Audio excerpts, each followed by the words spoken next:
Oi, pessoal! Agora a gente vai começar a estudar citologia. Citologia é o estudo das células. O que são células? Células são estruturas bem simples que formam o corpinho de todos os seres vivos, né?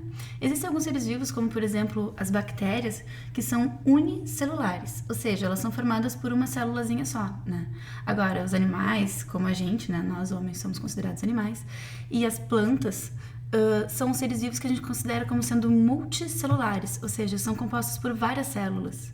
Mas, via de regra, todas as células, pessoal, elas são formadas por algumas regiões específicas. A mais externa, que a gente chama de membrana plasmática, né? A intermediária, que a gente chama de citoplasma, e lá no meio da célula, a gente encontra o núcleo. Isso nas células eucarióticas. As células procarióticas, como por exemplo as bacterianas, não apresentam núcleo, né? Mas elas têm sim uma molécula de DNA, né? E todos os seres vivos têm que ter DNA. Os eucariotos guardam as moléculas de DNA dentro do núcleo, né? Hoje a gente vai começar o nosso estudo falando na região mais externa da célula, da membrana plasmática, né?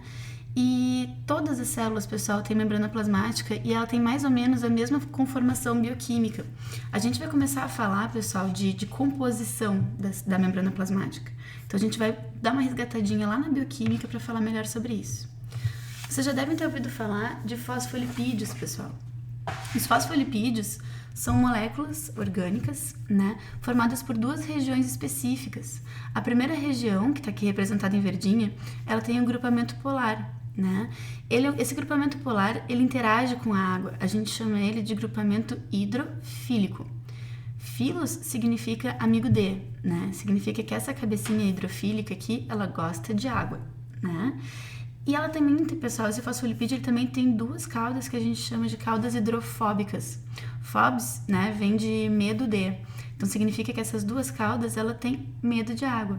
Isso acontece porque são duas caudas de ácidos graxos, né? São gordura. Gordura, vocês sabem, não mistura com água, né? Essa região aqui, ela interage com a água. Esses fosfolipídios, eles têm uma característica muito interessante, né? Quando eles interagem com a água, essa região hidrofílica, ela se volta, né, em direção às moléculas de água. E as caudas hidrofóbicas, elas vão para a região que não tem água, elas fogem dela de qualquer jeito. Então, quando tu libera alguns fosfolipídios em um meio aquoso, eles tendem a assumir essa conformação aqui. A cabeça hidrofóbica vai ficar voltada para a região da célula que tem água, né, ou para o meio externo, e para o meio interno, isso também cabe, pessoal, porque dentro da célula a gente vai ter o citoplasma, né? Então, eu vou dizer aqui que esse aqui é o meio extracelular e aqui é o meio intra, tá? Extracelular significa que está fora da célula, intracelular dentro da célula. Então, assim, sempre, pessoal, essa região hidrofílica que interage com a água vai ficar voltada para o ambiente que tem água. E essa região aqui que é formada pelas caudas de ácido graxo, elas vão ficar voltadas cada uma para si, né? A gente forma, na verdade, uma bicamada fosfolipídica, né? A membrana das células é assim. Daí tu para pensar, pô, então isso significa que a membrana plasmática, ela tem uma região interna que ela é hidrofóbica, que ela não gosta de água, né? Isso é verdade. Então tu pensa assim, pô, mas a célula, ela precisa de água, né? Inclusive ela precisa de várias substâncias que se dissolvem em água, como por exemplo proteínas, açúcares, né? E assim por diante. Como diabos, né? Essas proteínazinhas que são essenciais para a vida da célula entrariam para dentro da célula, né? Como isso aconteceria? A molécula de glicose, por exemplo, que é essencial para o metabolismo energético da célula, né? Ela é hidrofílica, ela gosta de água. Ela interage com água, então ela não conseguiria passar por essa região hidrofóbica. Dois cientistas chamados Singer e Nicholson propuseram uma teoria que a gente chama o modelo mosaico fluido. O modelo mosaico fluido propõe que na membrana plasmática, além de fosfolipídios, a gente também tem proteínas entremeadas, né? Essas proteínas, elas permitiriam a passagem das substâncias hidrofílicas, inclusive da própria água, né? Então, isso faria, pessoal, que várias moléculas pudessem passar para o meio interno da célula e do meio interno da célula para fora da célula. Acontece que não é assim tão fácil, pessoal. O que acontece é que essas proteínas, elas são específicas, né? Elas não deixam qualquer coisa passar. elas têm uma propriedade que a gente chama de permeabilidade seletiva. Lá na bioquímica, pessoal, a gente vai estudar que as proteínas elas têm uma conformação tridimensional específica. Elas só interagem com determinadas moléculas. Ou seja, não é qualquer coisa que vai passar por aqui, né?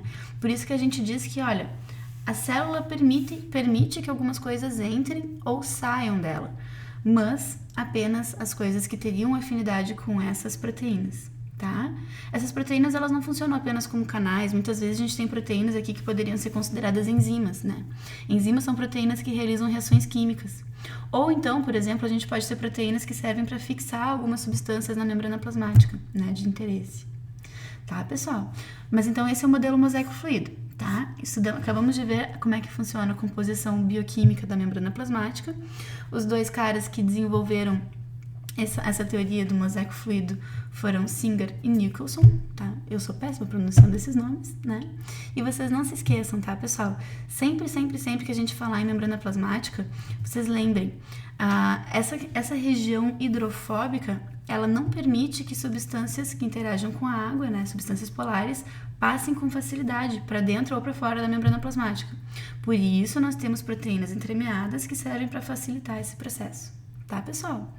A gente vai estudar no próximo módulo agora as relações de entrada e saída da célula, como, por exemplo, osmose, difusão facilitada e bomba de sódio e potássio. Beijão!